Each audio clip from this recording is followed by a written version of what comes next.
Hi, my name is Kimberly Dawud, and today I'm going to discuss child development, a comparison of how different household incomes affect the cognitive development of children in terms of Piaget stages. Now, before we continue, we must understand that the majority of human brain growth occurs within the first 6 years of life.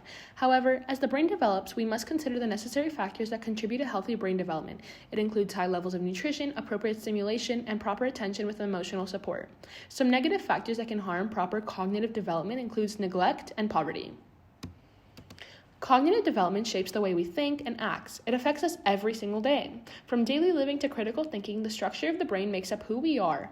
In our cognitive development, the frontal lobe is in charge of behavior, intelligence, memory, and movement. The temporal lobe is in charge of behavior, hearing, memory, speech, and vision.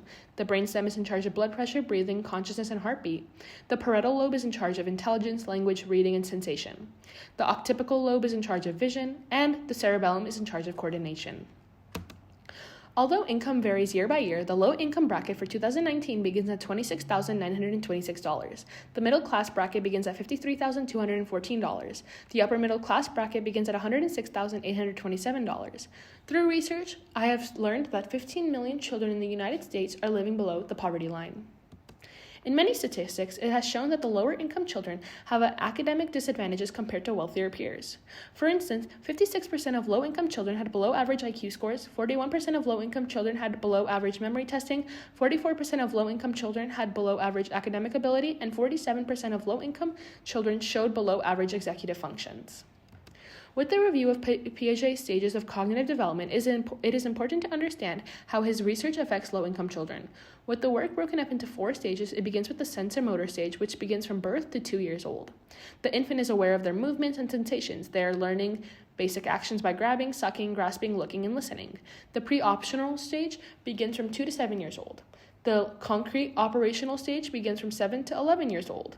Lastly, the formal operational stage is from 12 years old to older.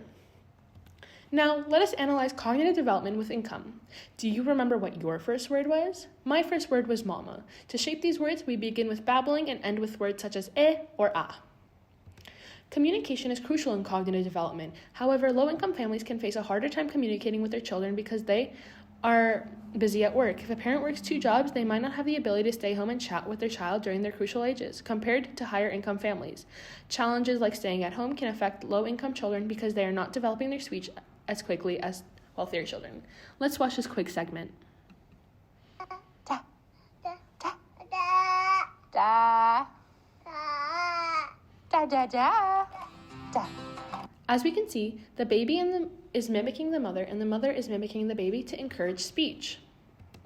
According to Piaget's first stage, the sensory-motor stage, children are learning a great deal about language from the people they interact with. Many low-income parents work 2 jobs and are not able to talk to the children as much during their critical learning age. When they get home, they might have the energy to communicate as well. It is said that by the time children are 3 years old in lower-income households, they have heard about 30 million fewer words than children of the same age that come from families that are better off. For example, some low-income parents cannot afford to buy a stuffed animal for their child, such as an elephant. If they do not have an elephant toy to talk about, the parent might not have a reason to discuss elephants, which sets back the vocabulary of the child. In this image, we can see how the baby is using their eyes to see the object, their hands to touch the object, and communicating with the object. The object is clearly the green book with the frog. The gray matter in the brain contains most of the brain's neural cell bodies. It helps with sensory perception and muscle control, which includes emotions, memory, reasoning, and more. Low-income children that are born into impoverished environments have a harder time obtaining proper resources that contribute to proper brain development. The gray matter in the brain develops highly during the first few years of life. In research, it was shown that the lower-income family and children had a lower volume of total gray matter in the frontal lobe compared to wealthier children. If the lack of gray matter occurs in the beginning stages of life, it is more likely going to lack as time increases, which sets back vocabulary, cognitive development, introduction to school, and can eventually cause behavioral problems. Now, as we continue to the pre-operational stage, as a child, did you engage in imaginary activities or have imaginary friends? I remember having an imaginary friend named Patrick that would play games with my siblings and I, such as house or princesses. In the pre-optional stage, children are becoming more skilled at playing pretend and are increasingly adept at using symbols. The brain functioning of many low-income children is disrupted during early childhood because they did not get proper brain growth that supports their academic skills. Some children from low-income families that use symbols in imaginary games will lean towards characters such as mommy or daddy because they are neglected at home. Children that grow up in lower household incomes compared to the higher income peers have disproportionately smaller anterior hippocampus. It plays a major role in memory and learning, which is determined why lower income children have a difficult time remembering certain academic topics. It is considered that 61% of low-income families do not have children's books at home because they are unable to afford it. In this image, we can see how the child is using a broom as a horse. They might think symbolically to fight dragons and create their own reality, such as becoming a knight. Next, in the operational stage, let us ask ourselves, when did you first realize you did not like something or that you were allergic to something specific? For me, when I was younger, I realized that I was allergic to pineapple because my throat would become itchy and I would feel like I was kind of suffocating. In the concrete operational stage, Piaget realized that children are becoming too good at using logic to reason situations. Inductive logic involves experiencing certain situations to understand a greater principle. During MRI scans of children who are from low-income families, there were lower volumes of gray matter, the tissue which is critical for processing information and executing actions. Development in the frontal lobe is crucial for children to obtain proper reasoning skills.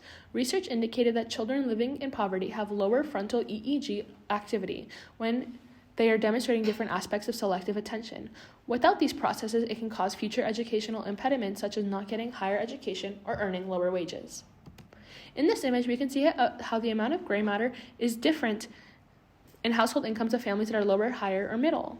The gray matter of the brain is larger in household incomes and lower in household incomes that don't make as much. In the concrete operational stage, reversibility occurs, which is the awareness that actions can be reversed.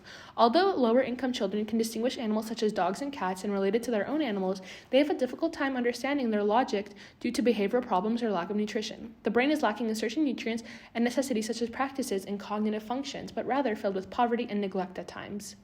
Exposure to poverty has demonstrated that the logical processes of the children's brain are not as active as children from wealthier backgrounds. In this image, we can see that the individual realizes that they are allergic to cats, and rather than letting his symptoms build up, he tells the cat to leave to protect himself. Lastly, in the formal operational stage, we are beginning to challenge our own minds. For instance, let us solve for y in this equation. What is 3x plus 4y equals 12? If you said y equals 3 minus 3x divided by 4, then you are right.